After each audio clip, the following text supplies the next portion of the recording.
velkomin á þennan 19. fund Játgerðar og Teams. Það er eitthvað að bila hjá mig myndavélin, það er alveg sama hvað við reynum. En þið hlusti bara enga síður. Við langar nú svona fyrsta mál á dagskrá að segja frá náttúrulega bráðabirgða ákvæðinu á lögum sveitarstjórnarkosningarnar í Grindavík, þar sem að þeir sem voru með lögheimili 9. nóvember geta fluttað tilbaka eða sótt að kjósa í Grindavík, og þeir sem að kjósa að breyta þessu geta þá einnig boðið sig fram til setu í bæjarstjórn, þannig að þetta mun sennilega fara þá að skrið hjá flokkunum framboð og raunverulega skipulag á því öllu saman. Og þetta er svona það sem að við flest í Grindavík lögðum upp með og óskuðum eftir, að þau sem að vildu hafa áhrif og ætlu sér að snúa tilbaka, þetta tekið þátt í þessu og haft áhrif. Þannig að ég held að við gerðum fögnum þessu. Eitthvað sem vil taka til máls varðandi þetta? Nei, ég sé bara fagna eins allir og þetta er svona, ég held að sé, er ekki almennt sátt þetta bara? Ég heyri ekki annað. Þetta fer allavega mótþróalaust í gegnum þingið og ég gat allavega af okkur Grindvíkingum voru svona meiri hlutina á þessum nótum. Þannig að það var hlustað á það. Og þeir sem kjósa svo, þá geta þeir bara haft það val. Það er bara mjög jákvætt. Og eins ætlaði ég að geta að það var nú vetrarfrí í skólum og það nýttu sér það margir til þess að vera bara hér í Grindavík, hafa mikið að vera helgina, sáu mikið af fólki í fjörum og í fjörunni og áveitingastöðum, og ég hefði viljað hafa sundlaugun opna til þess að fólk geti komið þar saman, gott veður en maður tók alveg eftir því, það var miklu fleira fólk í bænum á ferlinni. Og svo langaði mér nú Siggi Karlsson nú ekki hér, en það er náttúrulega verið að bora eftir vatni, köldu vatni hérna rétt austan við bæinn, og mér skilst að það gangi nú svona bara eftir samkvæmt áætlun og væntingar eru bara ágætar, að það verði ný borhola hérna rétt austan við bæinn. Og eins er ályktun frá íbúafundi okkar daginn, þar sem ákall var til bæjarstjórnar samtal og svona næstu skref sem að bæjarstjórn hyggst stíga. Og það er náttúrulega húsnæðismálin og skólamálin sem að brenna helst á fólki. Það er svona það sama viku eftir viku. Er eitthvað sem að einhver vill ræða að koma á framfæri?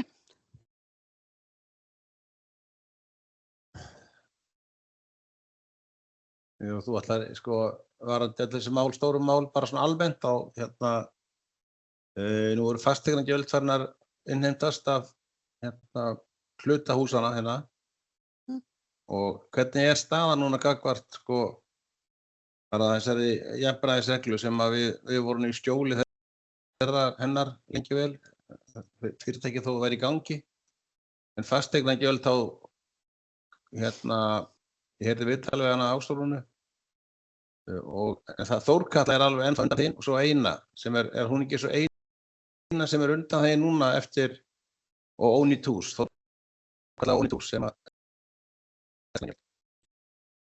ekki fyrir fundi daginn að þeir sem voru búin að fá fasteignagjöld vegna altjónara húsa og húsa sem á eftir að náttúrulega rífa, að þau verða felld niður.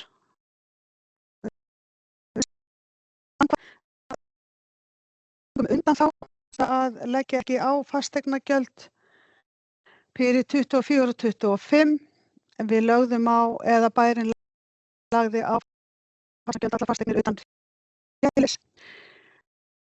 Og núna fékkst ekki þessi undanþága, þannig að allir fasteignaeigendur fá fasteignaskatt frá Grindavíkurbæ að undanskildu Þórkötlu. Það samkvæmt lögum.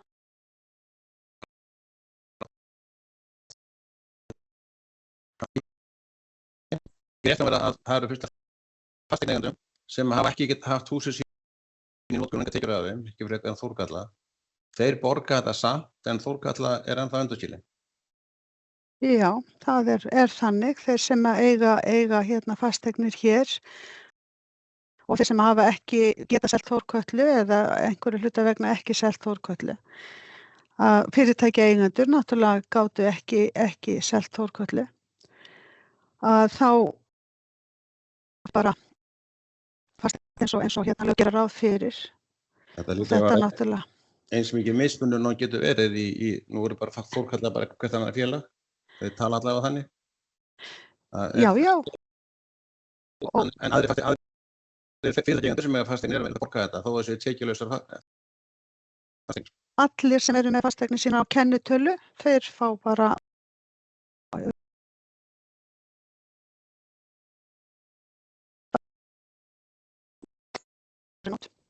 Skarphéðinn Steinarsson, veistu nokkuð þetta, hvernig þetta mun breytast?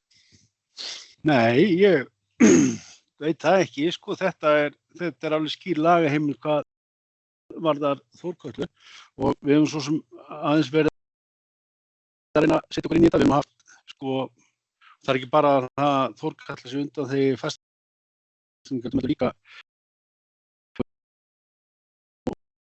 og einhvern sem að setja hefur af þessu. En það er ekki líka bara fasteignamati sjálft. Það er núna aftur er hérna ákvarða fasteignamati í Grindavík óbreytt frá því sem var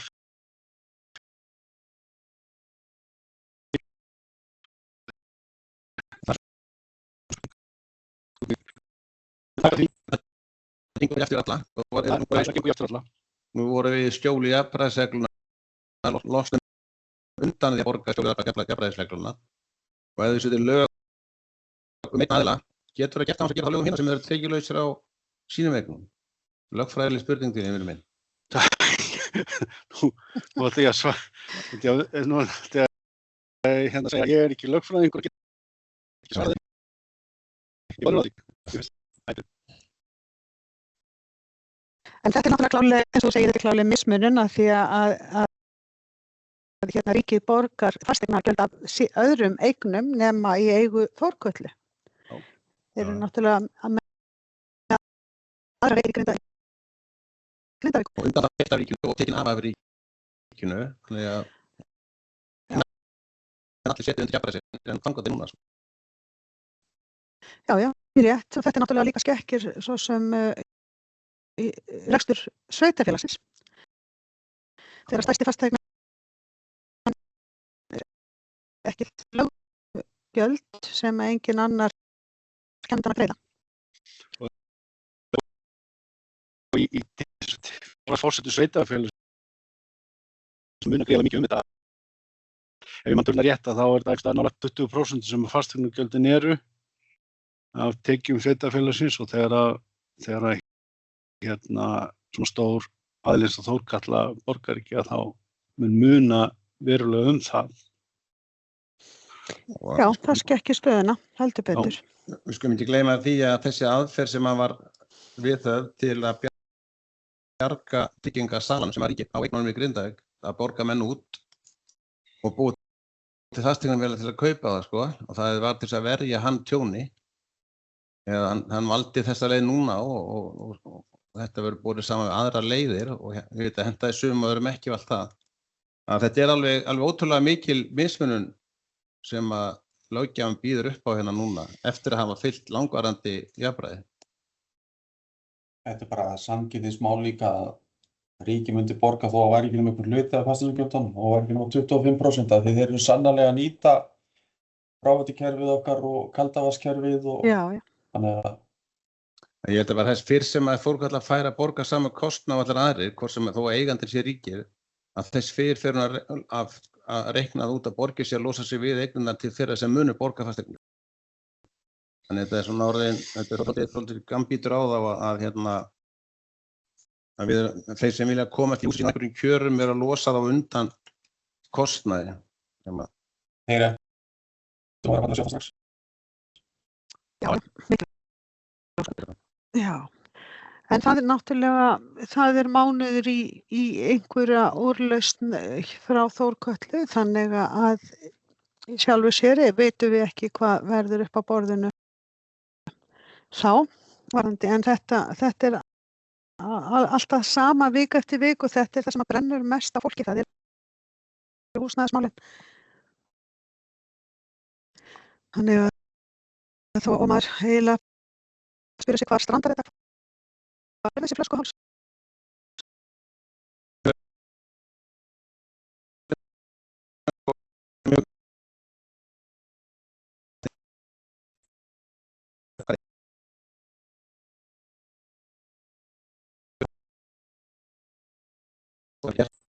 Það ekki það annars þá þetta hvenær verður pressan sett á hund. Náttúrulega stríða máli sem bara svo sjálfsagt að menn fái tryggingar og eignirnar sínar sko. En þetta vitað þennan fund eða með eitthvað viðbrögð við því?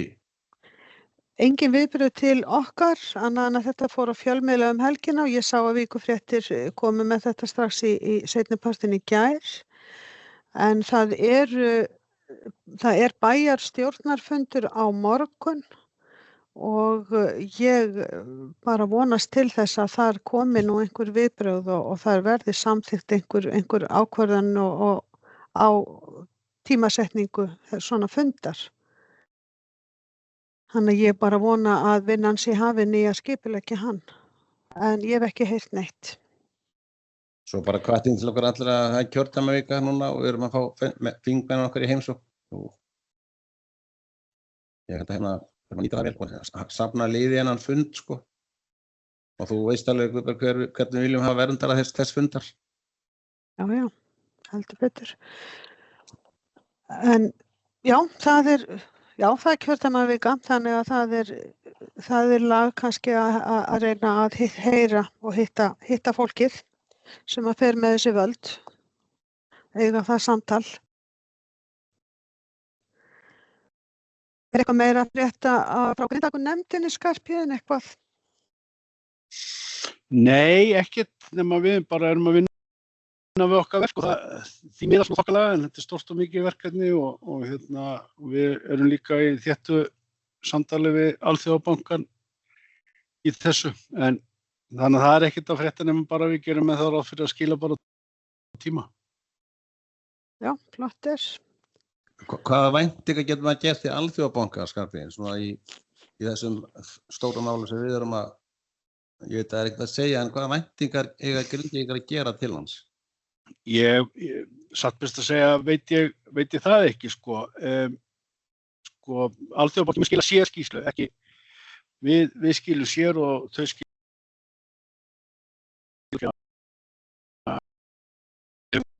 þeirra draft. Þannig að ég veit ekki hvað er ykkur og bankam til þess að stjórnvöld taki ákvörðun, hver er það þér? Þið þekki bara sko erindi sem að við fengum varðandi gerð á rammaáætlun, eins og þetta er rammaáætlun endurreisn Grindavíkurbæjar og það er það sem við erum að reyna að búa til. Við getum ekki sér grein fyrir að þetta gengur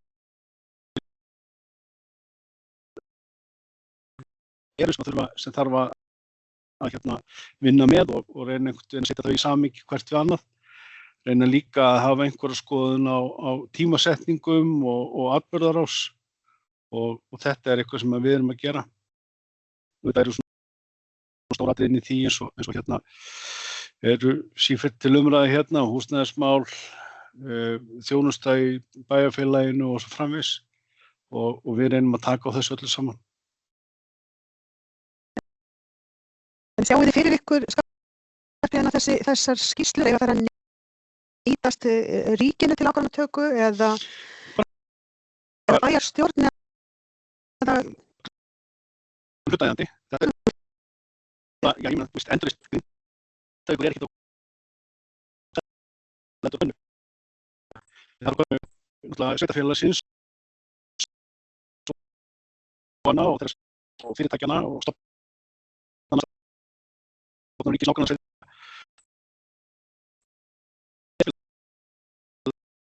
þannig að það þarf líka að huga því sko þetta kostnaðarsamt og það að finna út af því hvernig menn ætla að standa upp baki á þessu. Þannig að það þarf að gæta því. Það þarf líka að gæta því að svona resúrsar séu til staðar til þess að fara í þetta stóra og viðamikla verkefni. En endurreisnin er þetta löngu byrjuð. Hún raun byrjaði bara daginn eftir rýmingu. Það búið ekki fjölmörg verkefni, svona kannski augljósasta þetta sem snýr að því að loka jarðsprungunum, en það eru miklu fleiri verkefni sem hafa verið í gangi. Það er náttúrulega allt sem að virkja með stuðningi og aðstoð á þjónustuteymisins er svo stórt.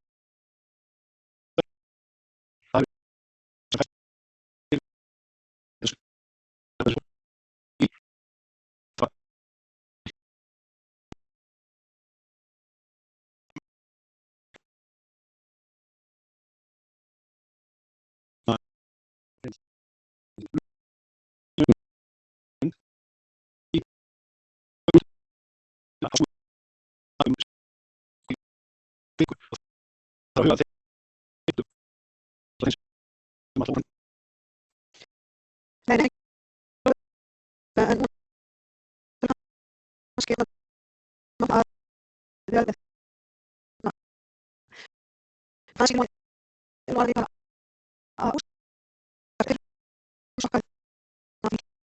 kannski og komist í nýtingu og það manni finnst eiginlega ekkert vera því til fyrirstöðu samt fyrst staðan alltaf einhver. Já. Það málið. Og enginn svör að fá nei frá öllu kerfinu. Við erum föst í kerfinu. Einhver sem að vill koma. Ég hefur tekið saman og það fyrir hvað þetta hefur kostað ríkið, að því að mann heyrir svona út í bæja fólk að tala sem að eyða 50 milljónum í Grindavík og sem er náttúrulega bara engan veginn rétt. Við erum að tala annars vegar uppbyggingu varnargarða og svo er þetta að tala varnir á orkuveru og annars slíkt. Er eitthvað sundurliðin á þessu sem menn geta sagt? Því að eignirnar í Grindavík eru eignir og ríkið á þar núna sem dæmi. Já, það er þetta hefur svo sem nokkur sinnum verið tekið saman með ýmsum hætti og ég veit að þetta er hluti af því sem við höfum verið að fara í gegnum með að það er ekki verið að tala um að eyða peningum, heldur að fjárfesta í þessu máli öllu saman og verður að líta á það sem slíkt. Það er ekki verið að gjaldfæra þetta. Þetta er fjárfesting í framtíðinni. Nei, það er talað að við erum þjóð og hluti af þjóðinni til að greiða fyrir okkur sem eru hér og maður bara að segja hver er, eða þú segir það er að verja eitthvað og það er framtíðar, hver mér finnst einhvern veginn að setja það fram á einhverjum tímamóti og bara fólk.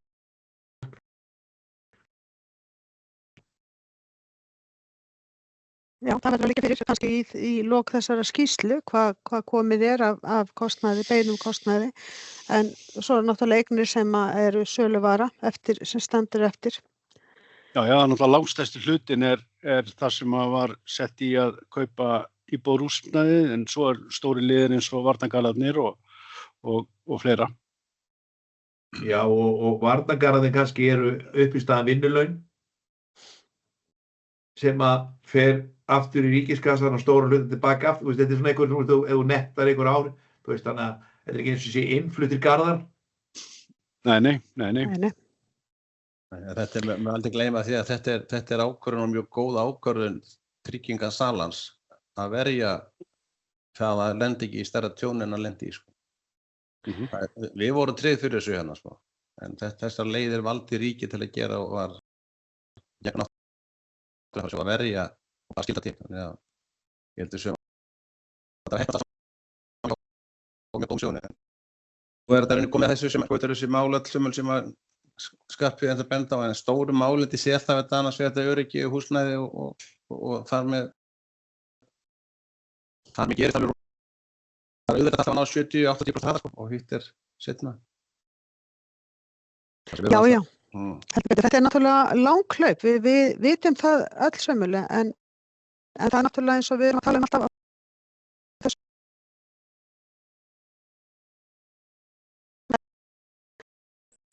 í því og mikið af öryggisatriðum sem búið að leysa og alltaf í stöðugri vinnslu og úttekt og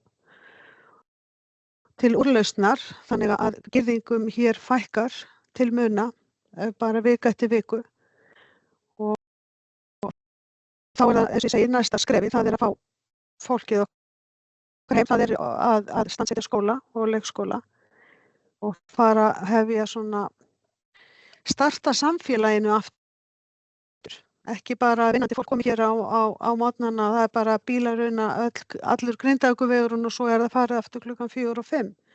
Við viljum náttúrulega fólk geti komið aftur til síns heima sem það kjósa. Það hlýtur að vera takmarkið okkar allra. Þó við vitum að sjálfsögðu að það verða ekki allir, en svo tekur það kannski lengi tíma hjá öðrum að taka þessa ákvörðun og að sjálfsögðu eru fögnum við hverju sem að vilja koma aftur tilbaka. Það er aðeins að bæta inn í þetta, Guðbjörg, því við vorum að tala um öryggi, sko.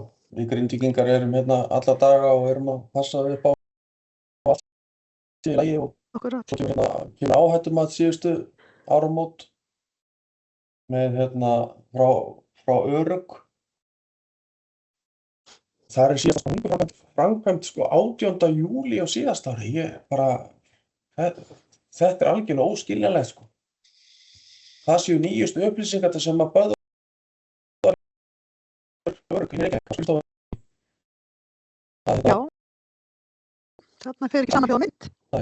Sem dæmi til samanburðar þá tökum við vikulega göngur kring húsin okkar og staðfest að ekkert hafi breyst. Þannig að ég segir þetta fyrir Ítala, þetta einkennileg að sá sem gera áhættumati gerir ekki tíðari skoðanir á sprungunum. Já, við erum sem sagt ennþá fast í þessu áhættumati varðandi sprungurnar, að það hefur ekki farið fram skoðun síðan í júlí. Og það eru 8 mánuðir síðan. Og þá hafi ekkert breyst frá því að gera það áður, sko. Það er tekið fram í matinu. Akkúrat.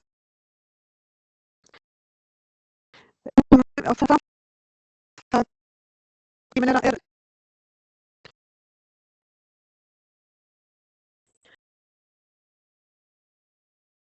ykkur fyrir og fréttu eins og alltaf og þakka ykkur kærlega fyrir í dag og sjáumst á ykkur leiðinni.